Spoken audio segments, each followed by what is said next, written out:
Hey, what's up, guys? Trigger Wolf here, and welcome back to the card graveyard. This time we're going to look at a game that might have died once or twice, actually. It's called The Spoils. Yeah. Look at that box. Really no frills about it, huh? Like a very basic box. There's nothing here. It says Warlord on the top because that's the type of deck this is. It's a Warlord deck. That looks like some type of dragon. Let me change the zoom here so we can get through the cards. Um, I first heard about this game maybe in like 2006 during a podcast known as Octail and Hordak versus the World. They would talk about this game all of the goddamn time, and I never got into it. I never saw it. I could never find it anywhere. Only recently I came back to actually find this game. So first things first. Again, no frills here. It's just a random card case. That's the instructions page of how to play. Throw that over there for now. This comes with 51 cards and 2 premium resource cards. So there's your 2 premium resources right there. It's not focusing for some reason.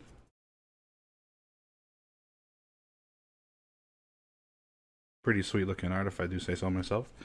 That's what you get. You want to see the back of the card? Here's the back of the card real quick. Here's the card back. Very very basic if you ask me, but what is the actual card here? Tiny Sarumi. Tiny Sarumi. It's a dude riding on like 3 dragons, or a 3-headed dragon of some type. 3-headed dog dragon. And there's 2 of them. This enduring swordsman with a really sick art. Check this out.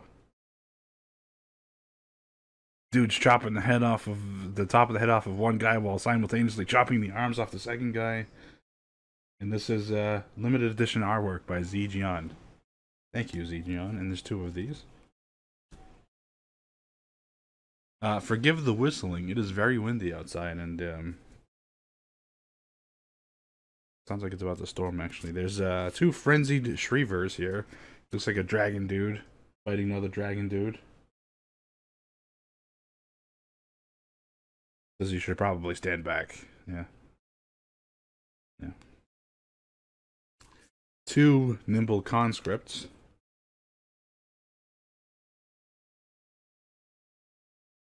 Like a monk dude fighting another monk dude.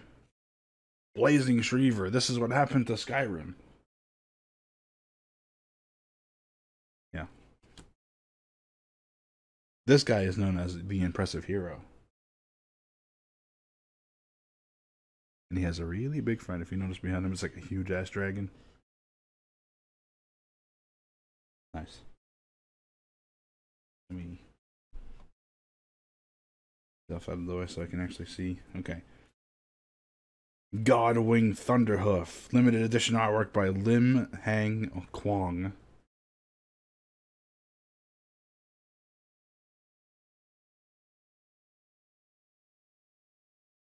Yeah.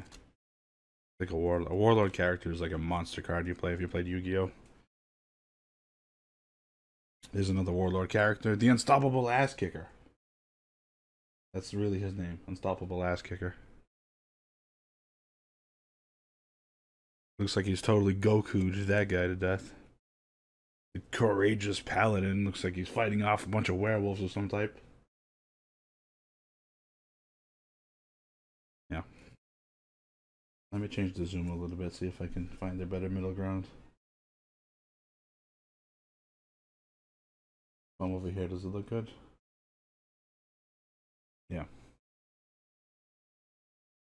The Gallant Commander. Looks like he's just a regular sword dude fighting another army of arrows or something. Army of arrows? Something like that. Rain of arrows. The Proficient Battler. She's my waifu. This is probably my favorite looking card, to be honest. Yeah. Ooh. The Righteous Exemplar. Dude's just shield bashing a bunch of other dudes. Hey, look, it's Choji from Naruto. What's he doing in the spoils? The unflinching bowman.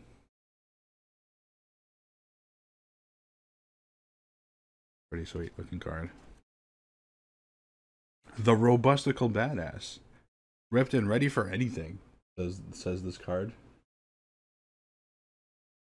It's got 3 life, 3 speed, 3 strength. Pretty well rounded. A little bit pricey for a card, I think, but it'll do.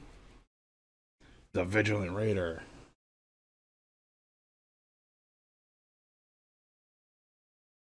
I don't know what to say about this one. This one has an effect. Yeah. Next, the Fervent Beast Slayer. Eugh. It's hard to tell what's going on there because there's just so much, but it looks like a giant tentacle monster has captured some princess and some dude is trying to rescue her. All Legend of Zelda style. Hey, it's the guy from the box. That's this guy. The Colossal Flattener. Who's really in control here?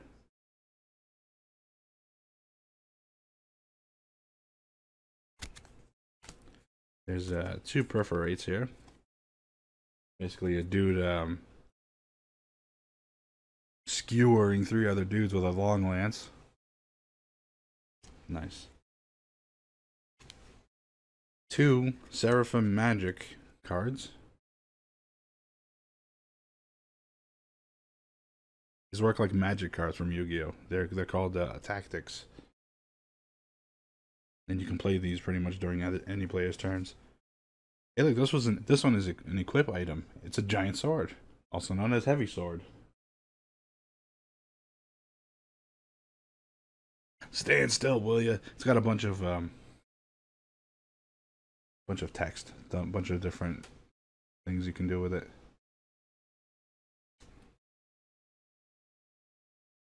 The Manful Skirmish.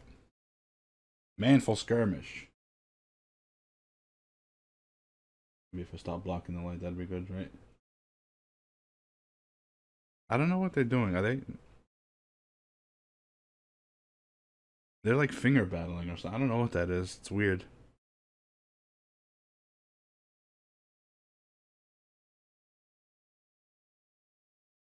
We got Lordly Stables here, which just looks like a set of stables. I mean, nothing special about that. Heroic deed, I regret nothing.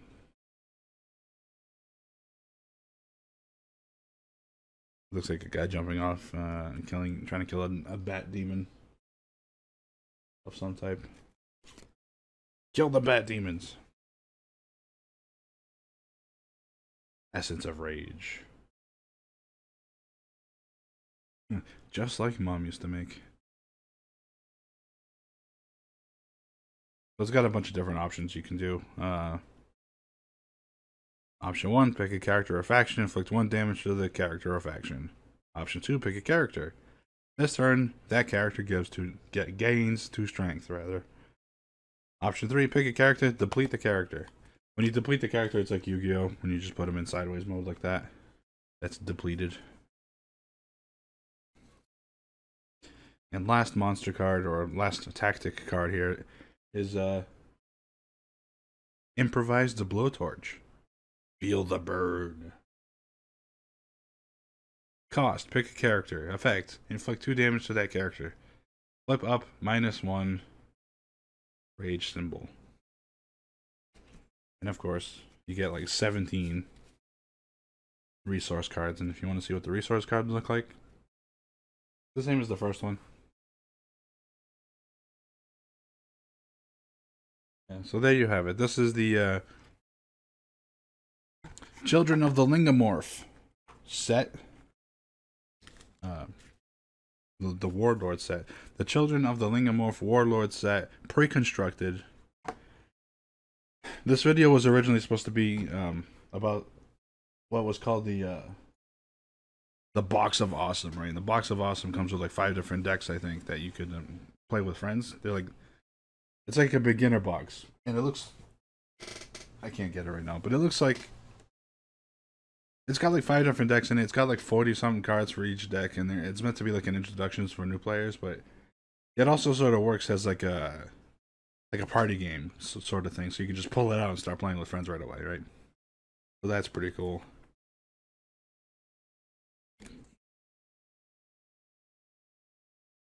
At one point, the spoils did apparently go out of business. I forget what the name of the company was, but they stopped making the spoils, and then they came back like a year later when a different company bought them. So that's pretty cool. If you want to see, here's the instruction page that comes with it. First things first, it's got a huge glossary of terms on the back. So if you want to know what a micro majig token is, or a duplicate, or a leaves party, or whatever that means, here's some basic instructions about how to play. Yeah. During each stage of play, your opponent has the right to respond. So if your turn starts, they have a right to respond when your turn starts. When you play a card, they have a right to respond, and when you draw a card, they have a right to respond.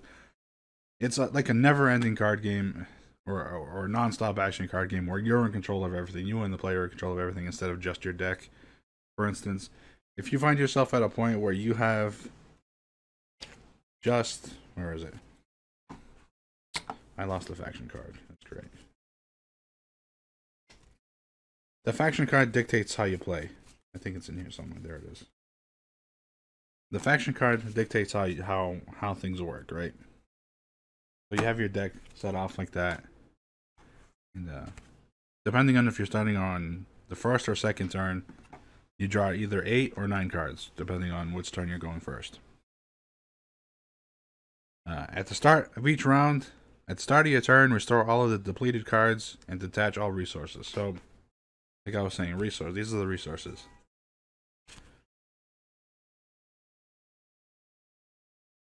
You can attach resources to this card by moving them up towards the card. A lot of people like doing that.